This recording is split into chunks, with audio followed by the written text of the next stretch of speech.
मसीह यस्सु के नाम में आपको सलाम। तेरी बादशाही आए, मत्ती 6 बाब 10 आयत।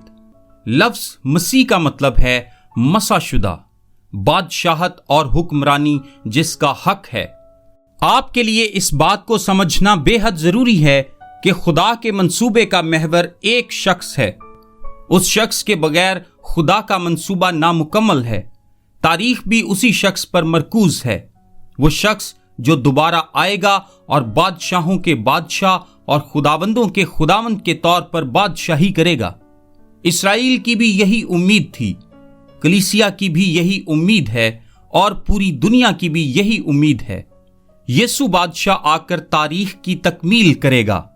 किसी ने क्या खूब कहा है, तारीख दरअसल उसी की कहानी है।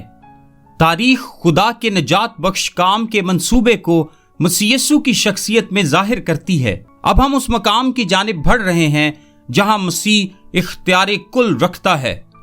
मसीह यीशु की शख्सियत के बगैर निजात का कोई मंसूबा वजूद नहीं रखता। यीशु ही तो मंसूबा है। और जब हम ये दुआ करते हैं कि तेरी बादशाही आए, तो हम ये कह रहे होते हैं कि ऐ मसीह, तू अभी और इसी वक्त यहां बादशाही कर। ये है इसका असल मफहूम, और हम जैसे जैसे आगे बढ़ेंगे इसको समझेंगे। खुदा का हकीकी फर्जंद अपने मंसूबों, ख्वाहिशात और अज़ाइम की तकमील की फिक्र में मुब्तला नहीं रहता, बल्कि वो खुदा के उस मंसूबे की पैरवी करता है जो खुदा के बेटे यीशु मसीह की शख्सियत में जाहिर हुआ है। दुआ का असल मकसद ये नहीं कि खुदा आपकी जिंदगी में आकर आपके मंसूबों की तकमील करे, बल्कि ये है कि खुदा का मंसूबा आपकी जिंदगी में तकमील पाए। तेरी बादशाही आए। एक ईमानदार की जिंदगी में बहुत तब्दीली की जरूरत होती है कि वो इस मकाम तक पहुंचे जहां पर वो ये कह सके, मेरी बादशाही नहीं बल्कि तेरी बादशाही आए। हो सकता है कि हम लफ्जी तौर पर ये कहते हों कि तेरी बादशाही आए, लेकिन ये बईद नहीं कि हमारे अल्फाज खोखले हों और उन अल्फाज में सिर्फ हमारे मंसूबे, हमारी बादशाही, हमारा इख्तियार और हमारे असबाब हों। तब भी तारीख यानी कफारे की सारी तारीख, पैदाइश की किताब में आदम के गुनाह में गिरने से लेकर जहां हम पढ़ते हैं कि औरत की नस्ल से एक शख्स आएगा जो सांप का सर कुचलेगा, सारी तारीख खुदा के बेटे का जलाल जाहिर करती है, जो बादशाहों का बादशाह और खुदावंदों का खुदावंद है। कफारे की सारी तारीख दरअसल यीशु की आमद की जानिब बढ़ रही है। हमारी तवज्जो और सोचों का मरकज उसके असबाब, उसका मकसद और उसका मंसूबा होना चाहिए। लेकिन क्या आपने गौर किया है कि यह बात आपकी इंसानी फितरत के खिलाफ है? क्या आपने गौर किया है कि आपकी दुआएं किस कदर खुदी से भरी हुई हैं? क्या आपने गौर किया है कि आप खुदा की हजूरी में जाते ही उसके आगे अपने असबाब, अपनी जरूरियात और अपनी ख्वाहिशात का अंबार लगा देते हैं? ये इंसानी फितरत है जो कि सिर्फ अपना ही सोचती है। मेरे ख्याल में इस बात को समझने के लिए एक बच्चे की मिसाल से बेहतर और कोई मिसाल नहीं हो सकती। नौमौलूद बच्चा मुआशरती जिंदगी से नावाकिफ होता है। एक बच्चा किसी और को उसकी मर्जी के मुताबिक काम करने नहीं देता। मसलन अगर माँ आए और कहे, सुनो मैं ये काम बस 9:15 तक कर दूंगी, मगर इससे पहले मुझे चंद और काम करने हैं, मगर बच्चा चिल्लाएगा क्योंकि वो इस किस्म की बात को समझने से कासिर होता है। बच्चा बस अपनी जात पर तवज्जो चाहता है और सिर्फ अपनी जरूरत से वाकिफ होता है। और जब वो झूले की उम्र से कुछ बड़े हो जाते हैं तो भी कहते हैं कि ये मेरा है, तुम इसे नहीं ले सकते। ये है उनकी फितरत, और यही फितरत उनके साथ परवान चढ़ती है। और जब वो स्कूल और कॉलेज की उम्र को पहुंचते हैं तो उन्हें बताया जाता है कि वो अपने महल के बादशाह खुद हैं और अपनी मंजिल का तयन उन्हें खुद करना है। वो अपनी किस्मत के मालिक हैं। वो अपने मामलात को खुद सुलझा सकते हैं। उन्हें अपनी जिंदगी पर हुकूमत करने का इख्तियार है। लिहाजा तमाम इंसानी मुआशरा खुद गर्जी और खुद पसंदी का रुझान रखता है, जो मैं और मेरी के अलावा बहुत कम जानता है।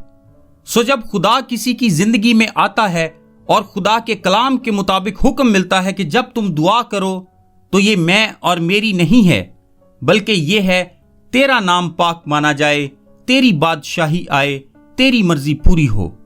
ये बात इंसानी खसलत के खिलाफ है। और फिर जब चंद मनादी करने वाले ये कहते हैं कि हमें खुदा को बताना है, खुदा से मुख्तलिफ चीजों की डिमांड करनी है और अपना हक मांगना है और खुदा को कुछ चीजें करने के लिए मजबूर करना है, ऐसी तमाम बातें खुदा के उस मकसद के बारे में जो उसने इंसानी तारीख में तरतीब दिया, गलत फहमी का इजहार हैं। और खुदा का मकसद है उसके नाम को, उसके मकासद को, उसकी मर्जी को और उसके बेटे खुदावंद यीशु मसीह को जलाल मिले। इस आयत में लिखा है कि तेरी बादशाही आए। यूनानी मतन में इसका मतलब है तेरी बादशाही आए और अभी इसी लम्हे आए।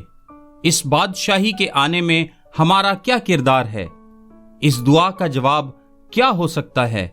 आइए 3 बातों पर गौर करते हैं। पहली बात है तब्दीली। आप कैसे मसीह की हुक्मरानी को इस जमीन पर ला सकते हैं? इसका पहला तरीका है तब्दीली। मेरे नजदीक ये एक मिशनरी दुआ है, ये एक बशारती दुआ है। मसीह जो मेरी जिंदगी का हुक्मरान है, अपनी हुक्मरानी को इस जमीन पर लाता है और वो हुक्मरानी दरअसल ईमानदार के वसीले से जाहिर होती है। वो आपकी और मेरी जिंदगी में हुक्मरानी करता है। सो जब हम ये दुआ करते हैं कि तेरी बादशाही आए, तो दरअसल हम ये कह रहे होते हैं कि वो उन दिलों को जो अब तक बागी हैं अपनी तख्तगाह बना ले। ये नजात के लिए दुआ है। वो दिल का बादशाह है और इस दिल में उसकी बादशाही, उसकी हुक्मरानी और उसकी सकूनत है। सो ये तब्दीली के लिए एक दरख्वास्त है ताकि वो इंसानों के दिलों पर राज करे। लोगों को बशारत देने और उनको मसीह के बारे में बताने की बुनियादी वजह लोग नहीं बल्कि यीशु है, क्योंकि यह गलत होगा कि कोई मसीह को हुक्मरानी करने ना दे, इसलिए कि वो इस लायक है। इसलिए पौलुस रसूल रोमियो पहले बाब में कहता है, ताकि उसके नाम की खातिर सब कौमों में से लोग ईमान के ताबे हों। 3 यूहन्ना उसकी 7 आयत में लिखा है, क्योंकि वो उसके नाम की खातिर निकले हैं।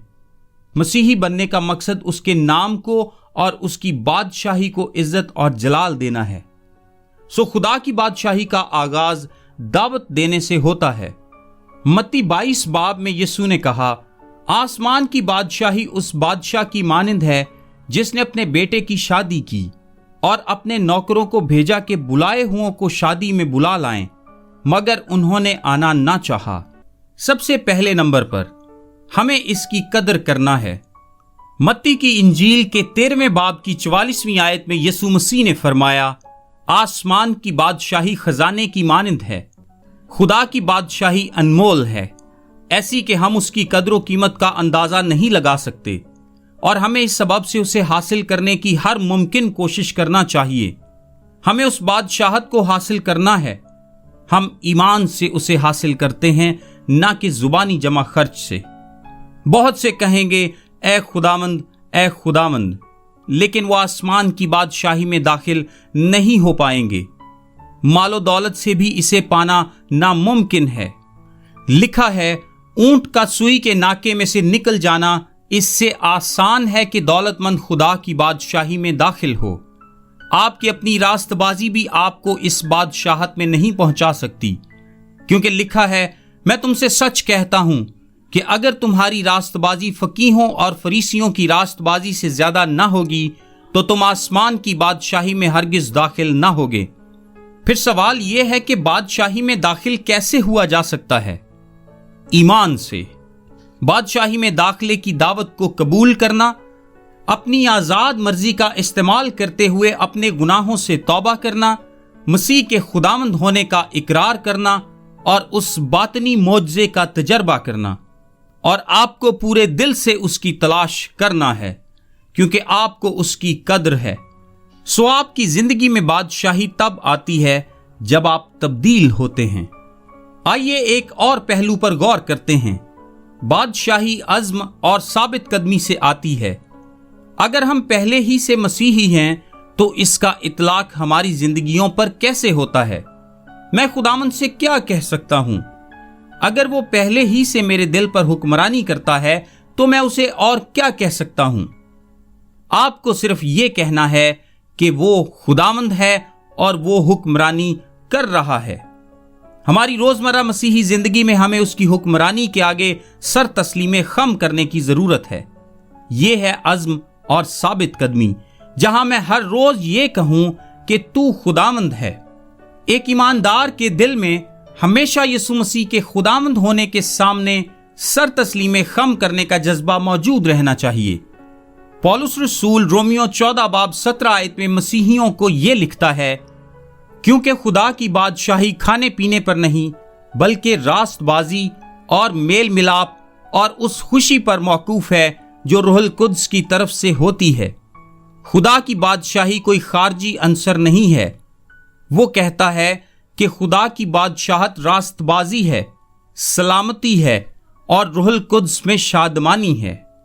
سو اگر مجھے اپنی زندگی میں خدا کی بادشاہی کو لینا ہے تو بطور مسیحی مجھے یوں دعا کرنی ہے کہ اے خدا مجھے مزید راست باز بنا، مجھے مزید مسیح یسوع جیسا بنا، مجھے اپنی سلامتی سے لبریز کر دے، میں روح القدس کی شادمانی کا بھرپور طریقے سے تجربہ کروں۔